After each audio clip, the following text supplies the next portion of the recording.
বিসমিল্লাহির রহমানির রহিম। সুপ্রিয় এইচএসসি এবং আলিম পরীক্ষার্থীবৃন্দ বা আলিম জমাতে যারা অধ্যয়ন করছো, আপনাদের জন্য খুবই গুরুত্বপূর্ণ একটা বিষয়টি হচ্ছে আইসিটি অর্থাৎ তথ্য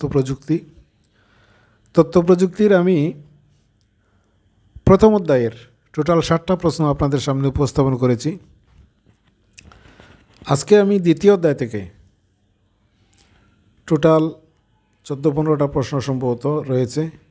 এই 14টা প্রশ্ন যদি আপনারা পড়েন তাহলে 100% নিশ্চিত আপনি 2টা সিকিউ আনসার করতে পারবেন। আপনারা জানেন দ্বিতীয় অধ্যায় থেকে প্রতি বছর 2টা করে প্রশ্ন দিয়ে থাকে বোর্ডে। তো আপনি যে বোর্ডের পরীক্ষার্থী হন না কেন, প্রত্যেকটা বোর্ডের জন্য দ্বিতীয় অধ্যায় থেকে 2টা প্রশ্ন থাকবে। একটা হচ্ছে কমিউনিকেশন সম্পর্কিত আর আরেকটি হচ্ছে আপনার টপোলজি সম্পর্কিত। তো আজকে কমিউনিকেশনের যেই সাইটটা, এখানে টোটাল 60টা প্রশ্ন আছে। এই 60টা প্রশ্ন যদি কোনো ছাত্র বা ছাত্রী অধ্যয়ন করতে পারো তাহলে নিশ্চয়তা দিতে পারি আপনাদের 2টা প্রশ্ন পরীক্ষার মধ্যে কমন পেয়ে যাবেন। তো আপনি যদি গাইড বই বের করেন তাহলে দেখবেন এই অধ্যায়ে মিনিমাম 70 থেকে 80টা সৃজনশীল প্রশ্ন রয়েছে। বিভিন্ন বোর্ডে এসেছে একই প্রশ্ন, 7 থেকে 8টা বোর্ডে এসেছে, কিন্তু উত্তর দেখবেন 7-8 প্রকার। তো মূলত এক প্রকার উত্তরকে গাইডের মধ্যে 7 থেকে 8 প্রকারে উপস্থাপন করে তাদের গাইড বইটাকে বড় করেছে। কিন্তু আপনার দায়িত্ব হবে আপনি মেন বই, আমি যে উত্তরগুলো এখানে নিয়ে এসেছি এই উত্তরগুলো হচ্ছে মেন বইয়ের উত্তর, মেন বই থেকে আমি নোট করেছি। তো মেন বই ফলো করলে একই প্রশ্নের উত্তর 7-8 ভাবে নয়, একভাবে দেওয়া সম্ভব। তো আমার কথা বাড়াচ্ছি না, আজকে চেষ্টা করবো ইনশাল্লাহ আমি 2টা প্রশ্নের উত্তর আপনাদের সামনে উপস্থাপন করার।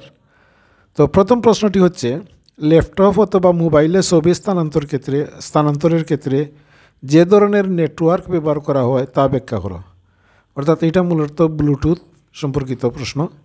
আমরা ল্যাপটপ বা মোবাইলে ছবি স্থানান্তর করি বা কোনো তথ্য স্থানান্তর করি ব্লুটুথের মাধ্যমে, অথবা সরাসরি উদ্দীপকের মধ্যে থাকতে পারে IEEE 802.15। যখনই আপনি উদ্দীপকে দেখবেন এই সংকেতটা, ধরে নেবেন এটা ব্লুটুথ সম্পর্কিত আলোচনা করা হয়েছে। আপনি উত্তরে কি লিখবেন, শুধুমাত্র আমার এখানে যা লেখা আছে অতটুকু লিখে দিবেন, আর কোনো কিছু এক্সট্রা লিখতে হবে না বা কোনো কিছু কমাবেন না। আপনার 4 মার্ক বা 3 মার্ক যদি প্রশ্নের মধ্যে থেকে থাকে তাহলে হুবহু আপনি 3 এবং 4 পাবেন। এর একটি নাম্বারও কম দেওয়ার ক্ষমতা কোনো শিক্ষকের নেই ইনশাল্লাহ। তো আমরা বুঝে নিলাম যে ব্লুটুথের কী করা হয়েছে, আলোচনা করা হয়েছে। তো এই আলোচনায় আপনি কি লিখবেন, উত্তরে লিখবেন উদ্দীপকে উল্লেখিত। আমি পড়ে শোনাচ্ছি এই জন্যই, যেহেতু আমার লেখাটা একটু ছোটো, অনেকে বুঝতে না পারেন, এই জন্য আমি পড়ে দিচ্ছি আপনাদেরকে। উদ্দীপকে উল্লেখিত IEEE 802.15 স্ট্যান্ডার্ডের বিশেষ প্রোটোকলটি হলো ব্লুটুথ। পয়লা আপনি পরিচয় দিয়ে দিবেন। এরপরে হচ্ছে ব্লুটুথের মাধ্যমে ল্যাপটপ বা মোবাইলে ছবি স্থানান্তরের ক্ষেত্রে ব্যবহৃত নেটওয়ার্ক হচ্ছে PAN, যার পূর্ণরূপ হলো পার্সোনাল এরিয়া নেটওয়ার্ক। কোনো ব্যক্তির নিকটবর্তী বিভিন্ন ইনফরমেশন টেকনোলজি ডিভাইসের মধ্যে তথ্য আদান প্রদানের নেটওয়ার্ক সিস্টেমকে পেন বলা হয়, PAN বলে। পেন এর সীমা সাধারণত 10 মিটারের মধ্যে সীমাবদ্ধ।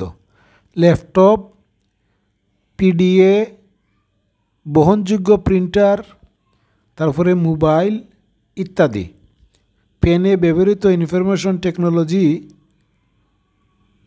ডিভাইসের উদাহরণ। এ ধরনের নেটওয়ার্ক সহজেই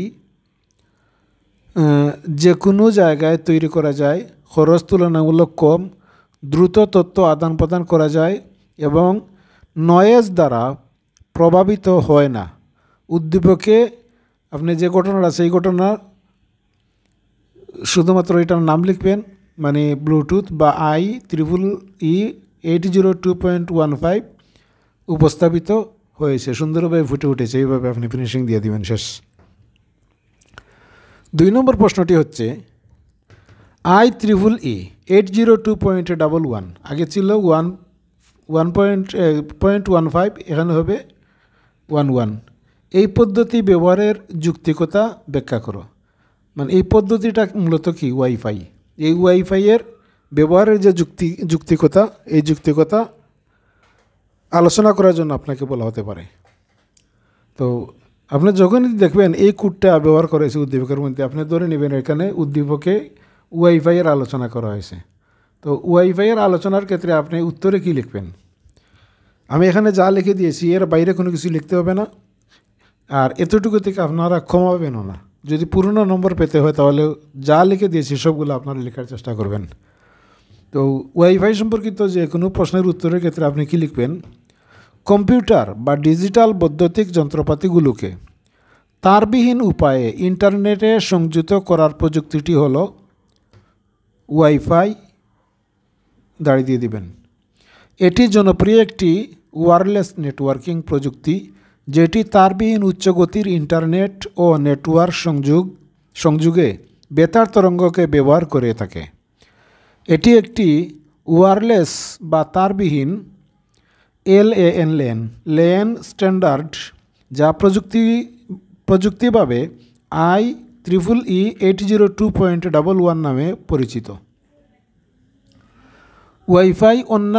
ওয়াইফাই এনাবন্ড ডিভাইস যেমন laptop, video game console, smartphone কিংবা ডিজিটাল অডিও প্লেয়ার প্রভৃতি একটি ওয়্যারলেস নেটওয়ার্ক অ্যাক্সেস পয়েন্টের মাধ্যমে ইন্টারনেটের সাথে যুক্ত হতে পারে। ইন্টারনেট অ্যাক্সেসের জন্য ওয়াইফাই নেটওয়ার্কভুক্ত এলাকাকে হটস্পট বলা হয়। ওয়াইফাইয়ের সাহায্যে একই সাথে তারবিহীন এবং তারযুক্ত উভয় ডিভাইসে ইন্টারনেট অ্যাক্সেস শেয়ার করা যায়, যা রাউটার এর সাথে তারের মাধ্যমে ইন্টারনেট সংযোগ দেওয়া হয় এবং এর ফলে ওই রাউটারের সাথে অন্যান্য ডিজিটাল ডিভাইসকে তারবিহীন উপায়ে নেটওয়ার্কে সংযুক্ত করা হয়। ফলে ল্যাপটপ বা ডেস্কটপের ইন্টারনেট সংযোগ ওয়াইফাইয়ের মাধ্যমে অন্যান্য সকল ডিভাইসগুলোকে ওয়াইফাই নেটওয়ার্কের আওতায় আনা সম্ভব হয়েছে। উদ্দীপকে আপনি যে পাবেন, উদ্দীপকের মধ্যে যে আলোচনাটা পাবেন সেই আলোচনাটার নামটা এখানে দিয়ে দিবেন। অত্যন্ত সুন্দরভাবে প্রতিফলিত হয়েছে। এই হচ্ছে আপনাদের 1 নম্বর এবং 2 নম্বর প্রশ্ন। আরও 5টা প্রশ্ন আছে ইনশাল্লাহ, আমি অন্য ভিডিওর মাধ্যমে বাকি 5টা প্রশ্ন 2টা ভিডিওর মাধ্যমে হয়তো আমি দেওয়ার চেষ্টা করবো ইনশাল্লাহ। তো যদি ভিডিওটি ভালো লাগে তাহলে অবশ্যই চ্যানেলটি সাবস্ক্রাইব করবেন। এ প্রত্যাশারে আজকের মতো এখানে শেষ করছি। আল্লাহ হাফিজ, আসসালামু আলাইকুম।